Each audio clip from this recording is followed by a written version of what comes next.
Big boss lovers, अगर हम episode 55 का रिव्यू करें तो सबसे पहले हमने देखा कि घर में रूठना और मनाना चल रहा था रिश्तों के दरमियान। और सबसे पहले हमने देखा कि अविनाश और ईशा के दरमियान ज़्यादा आर्ग्यूमेंट हुई राशन को लेकर, जहां पे ईशा उनको ये समझा रही थी कि राशन तुम्हें अपने कंट्रोल में रखना चाहिए था, बिकॉज मैं नप्ती के पास यानी दिग्विजय के पास बार बार नहीं जाना चाहती और उनकी उसकी मिन्नतें नहीं करना चाहती। उस पर फिर अविनाश उनको कहते हैं कि मैं राशन अपने पास नहीं रखना चाह रहा था बिकॉज कभी बेसिक राशन नहीं रोकना चाह रहा था। तो वहाँ पे ईशा उन्हें कहती है कि तुम बिल्कुल भी मेरी बात नहीं समझ रहे, तुम सिर्फ मुझे इसलिए सुन रहे हो कि तुम रिस्पॉन्स कर सको। उनके अविनाश यही समझाते हैं कि नहीं, मैं विदाउट कॉज मतलब किसी मकसद के बगैर मैं खाना किसी का क्यों रोकता। बाद ईशा उनको ये समझाती हैं कि अब सब घर वाले अपना राशन में कंट्रोल रखेंगे और मुझे एक एक की मिन्नतें करनी पड़ेंगी और हमें खाना मिले ना मिले तब भी। अविनाश उनको ये कहते हैं कि मैं पानी से भी गुजारा कर लूँगा लेकिन मैं किसी का राशन नहीं रोकूंगा। उसके बाद हम ये देखते हैं कि ईशा और अविनाश दोबारा बैठे होते हैं, जहाँ पे ईशा खाना खा रही होती है और उनको कहती है कि नप्ती यानी दिग्विजय तुम्हारे बारे में ये कहता है अविनाश ने तुम्हें इसलिए सेव किया बिकॉज उसको लोगों के सामने अच्छा बनना था। तो उसके बाद अविनाश भी यही कहते हैं कि तुमने मेरे ऊपर फेवर किया था जब तुम मेरे लिए भी घर से निकलने के लिए तैयार हो गई थी, तो मैंने फेवर रिटर्न किया। जो बात बिल्कुल ईशा को अच्छी नहीं लगी और वो वॉशरूम चली गई और बहुत ज़्यादा वहाँ पे रोई। उसके बाद भी अविनाश उनको यही कहते रहे कि मेरी बात को समझ, हमारे दरमियान सब सॉर्ट आउट है, हम अच्छे दोस्त हैं, यहाँ भी हैं और बाहर भी रहेंगे, लेकिन तुम उस तरह इमोशनल गेम ना खेलो। उसके बाद ईशा उनको कहती है कि तुम लोग हमेशा गेम गेम करते रहते हो लेकिन मैंने गेम का कभी नहीं सोचा। फिर इस पर अविनाश बहुत ज़्यादा गुस्सा हो जाता है। ईशा को कहते हैं कि हाँ तुम ही यहाँ पे बहुत समझदार हो, इमोशनल हो और हम तो सारे ढक्कन हैं यहाँ पर। और इस बात पे इन दोनों की बहुत ज़्यादा लड़ाई हो जाती है। उसके बाद हम रात को ये देखते हैं कि दोनों बेड पे सोए होते हैं और एक दूसरे से बात कर रहे होते हैं, जहाँ पे ईशा उनको कहती है कि तुम्हारे मेरे लिए कोई फीलिंग्स हैं कि नहीं।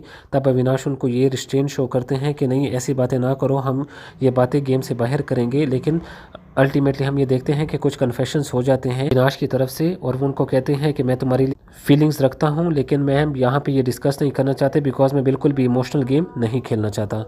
इसके अलावा हम एपिसोड में ये भी देखते हैं कि चाहत रो रही होती है शकरकंदी को लेकर बिकॉज करण उनको तीली लगाते हैं कि शकरकंदी तुमने क्यों दे दी है सारा को, जिस पे चाहत रो रही होती है। और उनको फिर हम ये देखते हैं कि रजत दलाल आते हैं और वो उनको चुप कराते हैं और उनको कहते हैं कि तुम्हारे आंसू बहुत अनमोल है इसलिए उनको इस तरह ना बहाओ।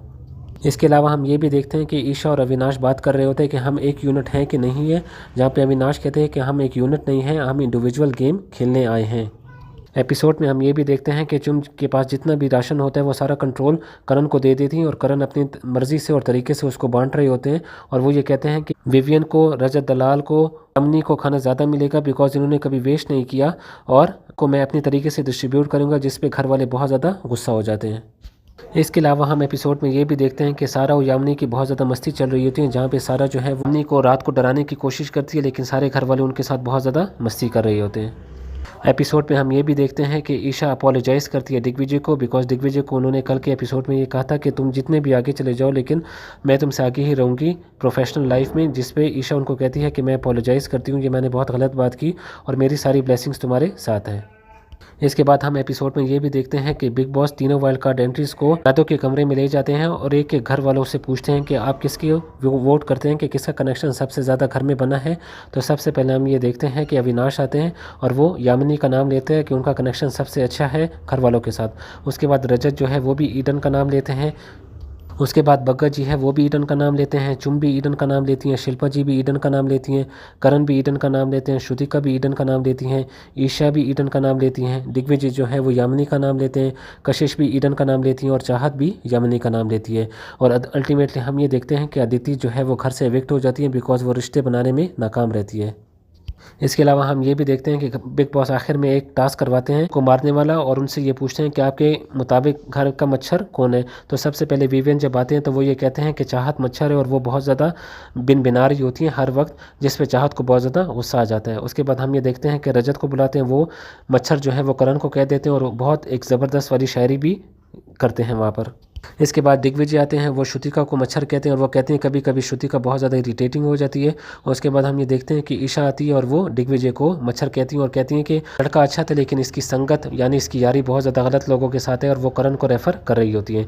इसके बाद हम ये देखते हैं कि चुम जो है वो बैठी होती हैं शिल्पा के साथ, रो भी रही होती हैं बिकॉज उनको श्रुतिका बहुत ज़्यादा याद आ रही होती है और वो शिल्पा से पूछती हैं कि आप मुझे बताएं मैं कहाँ गलत जा रही हूँ श्रुतिका को लेकर। तो वहाँ पर शिल्पा उनको ये बताती है कि शायद तुमने श्रुतिका को बहुत ज़्यादा ये फीलिंग दे दी है कि तुम बहुत ज़्यादा अंडरस्टैंडिंग हो और वो कुछ भी करती, तुम उसकी किसी भी बात को माइंड नहीं करती। शायद वो इसी चीज़ को बहुत गलत ले रही है और बहुत ज़्यादा बिलो द बेल्ट जा रही है श्रुतिका।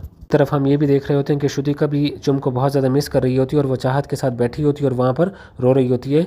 और वो चाहत को ये भी कहती है कि हम यहाँ पे किसी के साथ भी जब रहते हैं तो इमोशनल अटैचमेंट सबकी हो जाती है एक दूसरे के साथ, और अब वो इमोशनली अटैच हो रही है चाहत के साथ। बिग बॉस लवर्स, हमने ये देखा कि रिश्तों की शिक्षा भी ली बिग बॉस ने और नए रिश्ते भी बन रहे हैं, जहाँ पे हम चाहत और रजत दलाल का रिश्ता देख रहे हैं। उसके बाद हम चुम का और का रिश्ता भी बहुत ज़्यादा स्ट्रॉन्ग होता जा रहा है। इसके अलावा हम दिग्विजय की और करण की दोस्ती भी बहुत अच्छे से देख रहे हैं घर में।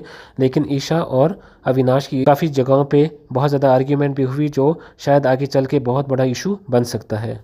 तो आज का एपिसोड हमारे पास वीकेंड का वार होगा, और आपको क्या लगता है कि किसका एविक्शन होना चाहिए और कौन सबसे ज़्यादा लीस्ट इंटरेस्टेड है इस शो में? मुझे ऐसा लगता है कि सारा और बग्गा जी में से किसी एक को जाना चाहिए, बिकॉज दोनों बिल्कुल भी अच्छा परफॉर्म नहीं कर रहे और ना ही शो में किसी किस्म का इंटरेस्ट ले रहे हैं। इवन मैं ये कहूँगा कि अदिति इनसे ज़्यादा इंटरेस्ट ले रही थी और कहीं ना कहीं दिखाई दे रही थी, लेकिन ये दोनों बिल्कुल भी इंटरेस्ट नहीं ले रहे। आपको क्या लगता है? कमेंट सेक्शन में ज़रूर बताएं।